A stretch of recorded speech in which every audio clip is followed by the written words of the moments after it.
You have to understand that caffeine is something that is good and something that is bad for headaches.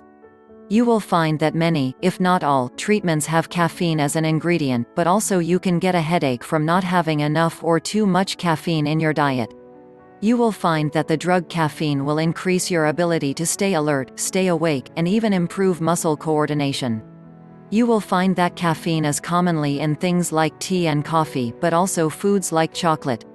Many of the non-prescription and even prescription drugs have caffeine as an ingredient. For those who have too much caffeine, you are stimulating your mind and your body too much, and that is why you will get a headache.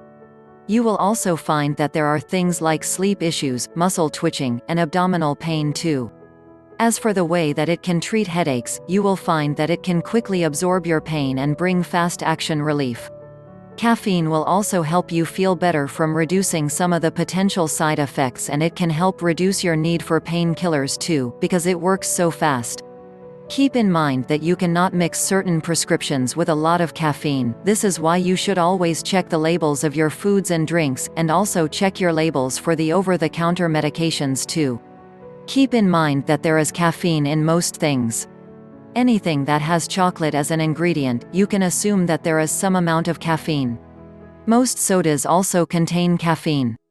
You will need to take in consideration that there are some decaffeinated beverages that still have a good amount of caffeine included. There is no such thing as decaffeinated anything, it's just lower in caffeine levels. You will want to consider the fact that you can become addicted to caffeine. When you have more than 5 cups of coffee a day or over 500 milligrams of caffeine daily, you will begin to feel a withdrawal, and you will need to gradually decrease your intake. You will also find that if you just quit or drastically lower your intake, you will end up going through caffeine withdrawal. It seems that if you take too much or take too little as daily intake, you will end up with a serious headache. When you get a headache from caffeine, you will find that sometimes you can't just take aspirin and have everything okay. You will need to take in consideration that it will just need to go through the course, and your body will adjust and the headache will go away. You will want to keep in mind that there are many ways to get rid of a headache that are all natural, but it's the caffeine that tends to help ease the pain.